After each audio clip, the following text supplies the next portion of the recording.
ان الحمد للہ رب العالمین والصلاة والسلام علی رسولہ الکریم اما بعد۔ اللہ تبارک و تعالیٰ بادشاہ ہیں، اللہ کا کلام بھی بادشاہ ہے۔ کلام اللہ عزت والا ہے، جو کوئی شخص اس کے ساتھ جڑ جاتا ہے وہ بھی باعزت بن جاتا ہے۔ کلام اللہ بلند و بالا ہے، جو کوئی شخص اس کے ساتھ جڑ جاتا ہے وہ بھی بلند و بالا ہو جاتا ہے۔ الحمدللہ آج ہم 30ویں پارے کا خلاصہ پڑھ رہے ہیں اور سعادت حاصل کر رہے ہیں۔ 30ویں پارے کی سورۃ النبأ، کافر لوگ استہزاء مذاق اڑایا کرتے تھے کہ نبأ العظیم، بہت بڑی خبر ہے جی، بہت بڑی خبر ہے جی، کیا خبر ہے؟ کیسے قیامت آئے گی؟ تو اللہ تبارک و تعالیٰ نے ان کے استہزاء والے جملے کو ان کو دوبارہ سے سنایا کہ آپ سے بڑی خبر کے بارے میں پوچھتے ہیں اور مذاق اڑاتے ہیں۔ ان کو کہیں کہ آپ کو لگ پتہ جائے گا کہ یہ کائنات کی ایک ایک چیز کو بیان فرمایا کہ ہر ایک چیز کو مینیج کرنے والی ذات جب اللہ کی ہے، ایک ایک کو بتایا کہ ہم نے من المعصرات ماء ثجاجا لنخرج به حبا ونباتا، اوپر سے شروع ہوئے اور انسانی ضروریات کے تمام پہلوؤں کو اللہ پاک نے بیان فرمایا۔ اس کے بعد سورۃ النازعات ہے۔ نازعات کا معنی ہوتا ہے جھگڑنا۔ مشرکین کافر آپس میں جھگڑیں گے، ان کی پہلی حالت میں لوٹا دیا جائے گا اور ان کو افسوس ہوگا اپنے آپ پر، اپنی جانوں پر اور اپنے دوستوں پر۔ اور اللہ تبارک و تعالیٰ نے واضح طور پر بتلا دیا کہ تمہارا بنانا مشکل ہے یا زمین اور آسمان کا بنانا مشکل ہے؟ زمین اور آسمان کا بنانا مشکل ہے، ہم نے اس کو بنایا اور پھر ہم انہیں مینیج بھی کر رہے ہیں، ان کے رزق کا انتظام بھی کر رہے ہیں، تو ایسے تمہیں بھی ہم نے بنایا اور تمہارا بھی انتظام ہم کر سکتے ہیں۔ سورۃ عبس، رسالت عالم صلی اللہ علیہ وسلم، رحمت عالم صلی اللہ علیہ وسلم دعوت و تبلیغ میں مصروف تھے۔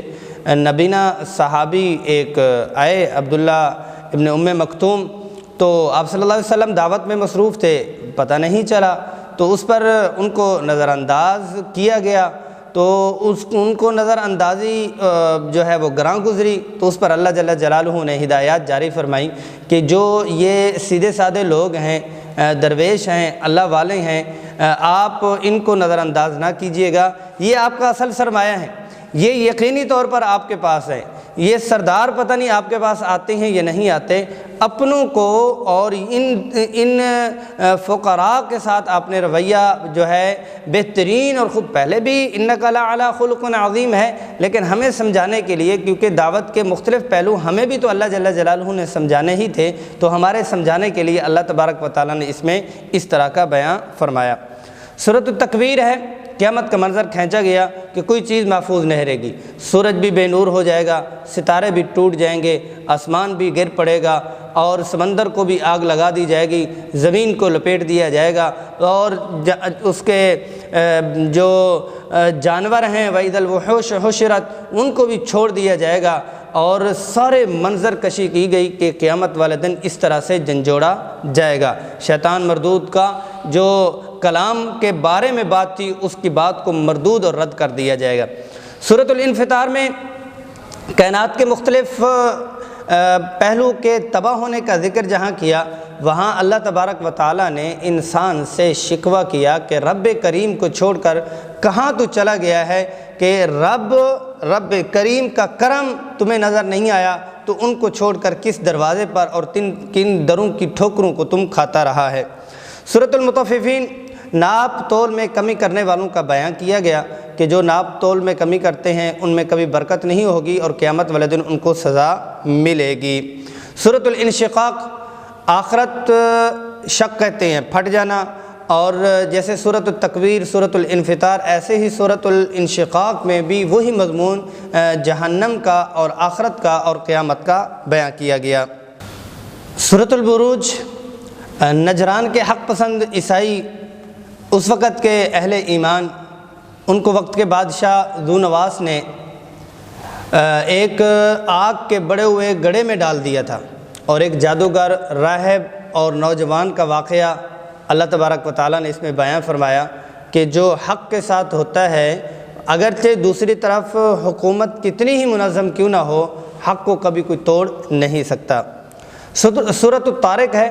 اللہ تبارک و تعالیٰ نے آسمان کے تاروں اور آسمان کے نظام کی قسم کھائی ہے، اور رات میں آنے والے کی قسم کھائی ہے، اور انسان کی پیدائش سے لے کر انسان کے دوسرے اطوار جتنے بھی ہیں اس میں جو روزی کا انتظام ہے نطفے سے لے کر موت تک اللہ تبارک و تعالیٰ نے بیان فرمایا، اور فرمایا کہ اب جو میرے بندے ہوتے ہیں پھر ان بندوں میں جو مجھ سے نافرمانی کر جاتے ہیں وہ جتنا بھی پروپیگنڈا کر لیں، لیکن اللہ پاک کی جو تدبیر ہے اس کو کبھی بھی نہیں پہنچ سکتے۔ سورۃ الاعلیٰ اللہ جل جلالہ کی تعریف کو بیان کیا گیا۔ رسول اللہ صلی اللہ علیہ وسلم کے پڑھنے کو سنقرئک فلا تنسا کہ وحی آتی تو جلدی پڑھ لیتے کہیں بھول نہ جائے، تو اللہ تبارک و تعالیٰ نے تسلی دی کہ ہم آپ کو مطمئن ہو کے آپ سنیے گا، ہم آپ کو یاد کروائیں گے، اور فلا تنسا آپ بھول بھی نہیں پائیں گے۔ سورۃ الغاشیہ، غاشیہ کہتے ہیں ڈھانپ لینے والی۔ قیامت والے دن قیامت اپنی لپیٹ میں سب کو لے لے گی، ہولناکیاں مخلوق کو ڈھانپ لیں گی، تو اس لیے اس کو بتایا گیا۔ اور اس میں یہ بھی بتلایا گیا کہ جو مشرک کافر نافرمان لوگ ہوں گے ان کے چہرے کالے اسوداد والے ہوں گے، اور جو خوش نصیب ایمان والے ہوں گے ان کے چہرے مسحریوں پہ اور ان کے بیٹھنے وہاں پہ صوفوں پہ ہوں گے۔ اور کائنات کے افلا ینظرون الی الابل کیف خلقت، اس میں غور کرنے کا بھی بتلایا گیا۔ سورۃ الفجر ہے، فجر کے وقت کا جفت اور طاق کا بتایا گیا، اور 10 راتوں کی قسم کھائی گئی، اور قوم عاد، قوم ثمود اور فرعون کے بارے میں بتلایا گیا۔ پھر انسان کی کیفیت کے بارے میں بتایا گیا کہ یہ ہڑپ ہڑپ کر کے مال کو لیتا ہے، اور پھر آخر میں ایمان والی روح کو اعزاز اور اکرام اور پروٹوکول دیا گیا، یا ایتھا النفس المطمئنہ۔ سورۃ البلد ہے۔ چند قسموں کو پیش کر کے اللہ پاک نے ایک قانون بتلایا کہ سکون، راحت، عزت صرف اور صرف اللہ کے قانون کی پاسداری میں ہے، اس کے علاوہ کسی چیز میں نہیں ہے۔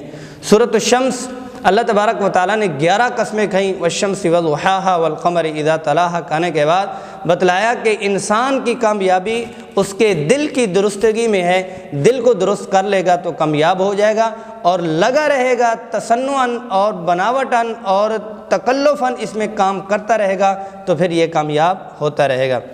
سورۃ اللیل میں جہاں قرآن کے مطابق زندگی گزارنے والوں کا ذکر ہے، تقوی اختیار کرنے کی ترغیب دی گئی، اور اللہ کے راستے میں مال خرچ کرنے کا بتلایا گیا کہ اللہ کے راستے میں بغیر کسی رشتہ داری کے یا بغیر کسی ایسے پہلو کے جو ان کا برا ہو ان کو چھوڑ دیا جائے، بلکہ ان کو انسان سمجھتے ہوئے ان کی خدمت اور ان کے اوپر خرچ کرنا چاہیے۔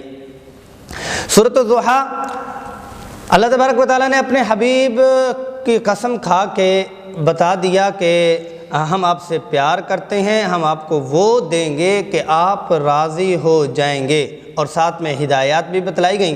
اللہ کی نعمتوں کو بیان، اللہ کی نعمت سمجھ کر کرنے کو بھی بتایا گیا، فَأَمَّا بِنِعْمَةِ رَبِّكَ فَحَدِّثْ۔ سورۃ الانشراح، آپ صلی اللہ علیہ وسلم کے الم نشرح لک صدرک، تمام انبیاء نے انشراح صدر مانگا ہے، رب اشرح لی صدری۔ اللہ تبارک و تعالیٰ نے انشراح صدر رسول اللہ صلی اللہ علیہ وسلم کو خود دے کر پھر یاد دلوایا ہے کہ ہم نے آپ کے سینے مبارک کو کیا انشراح نہیں کیا، اور آپ کا بوجھ اٹھا کے اتار نہیں دیا، مشکل کے بعد ہمیشہ آسانیاں ہوتی ہیں۔ سورۃ التین، 4 قسمیں کھائیں اور بتلایا کہ انسان کو ہم نے بہترین سانچے میں بنایا، لیکن جب بنا دیا پھر اس کو واپس بھی لے جائیں گے، لیکن واپسی پر وہ لوگ کامیاب ہوں گے، فَلَهُمْ أَجْرٌ غَيْرُ مَمْنُونَ، نہ ختم ہونے والا اجر اور ثواب ان کو ملے گا۔ سورۃ العلق ہے، اقرأ بسم ربک الذی خلق، 5 آیات تو وہی ہیں جو وحی کے وقت میں اتری تھیں، اور اس کے بعد جو فرعون اور ابو جہل کا جو یہ مخالفت کرتے تھے ان کا تذکرہ کیا گیا۔ سورۃ بینہ سے پہلے سورۃ سورۃ القدر ہے، جو آج کل ماشاءاللہ پڑھی بھی جا رہی ہے، ویسے بھی پڑھی جا رہی ہے، بہت جلیل القدر وہ ہے، خیر من الف شہر، اس میں بتلایا گیا کہ 1000 نہیں بلکہ 1000 سے بھی بہتر تر ہے وہ خیر اللہ ہی جانتے ہیں کہ کتنی بڑی خیر ہے۔ اس کے بعد سورۃ البینہ ہے۔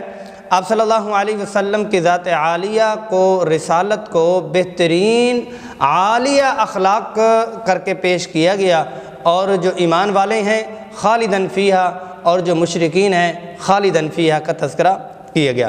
سورۃ الزلزال میں قیامت کی ہولناکی کو بیان کیا گیا، اور زمین اور آسمان کو بیان کیا گیا۔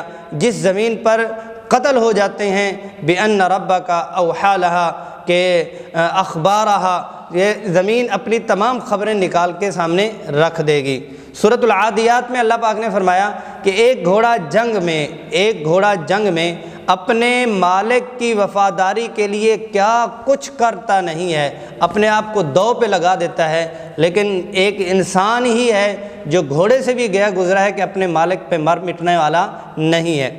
سورۃ القاریعہ قیامت کی ہولناکی کا ذکر کیا گیا، اور بتلایا گیا کہ قیامت والے دن یوم یکون الناس کالفراش المبثوث، کوئی بھی فدیہ اور ہدیہ قبول نہیں کیا جائے گا، صرف اعمال کا سکہ چلے گا۔ سورۃ التکاثر میں مال کی کثرت کو بیان کیا گیا، اور انسان کا بتلایا گیا کہ یہ مال کی طرف بڑھتا ہے، لیکن یہ ہے کہ ایک دن اس کو پتہ چل جائے گا کہ قیامت والے دن یہ مال جتنا بھی جمع کرتا تھا، اللہ نے اس کو اس مال کے ہونے کے باوجود کیسے پکڑا۔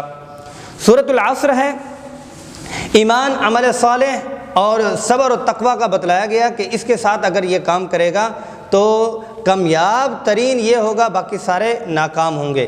سورۃ الکافرون میں بتلایا گیا کہ تمہارا دین تمہارے لیے اور ہمارا دین ہمارے لیے، ہم کافروں کے ساتھ کوئی کمپرومائز کرنے والے نہیں ہیں۔ سورۃ النصر، اللہ پاک نے اذا جاء نصر اللہ، فتح مکہ سے پہلے کی اللہ پاک نے بشارت دے دی، یدخلون فی دین اللہ افواجا، فوج در فوج لوگ داخل ہوں گے۔ سورۃ اللہب، ابو لہب کو اور اس کی بیوی کو بتلایا گیا کہ آپ کے ہاتھ تباہ ہوں اور آپ تباہ و برباد ہوں، ہمارے پیارے نبی اور ہمارے پیارے محمد صلی اللہ علیہ وسلم محفوظ رہیں گے۔ قل هو اللہ احد، اللہ پاک کا کوئی نسب نامہ نہیں ہے، بلکہ لم یلد ولم یولد ولم یکن لہ کفوا احد، کوئی ہمسر اللہ کا نہیں ہے۔ سورۃ معوذتین کہا جاتا ہے، قل اعوذ برب الفلق، قل اعوذ برب الناس۔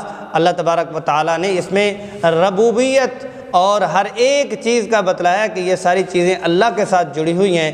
سورۃ الناس میں بھی ربوبیت کا بتلایا گیا کہ رب الناس، ملک الناس، الہ الناس، کون ہے؟ ایک اللہ ہی ہیں۔ یقیناً آج ہمارا یہ سلسلہ خلاصہ جو ہے وہ تکمیل کو پہنچ رہا ہے۔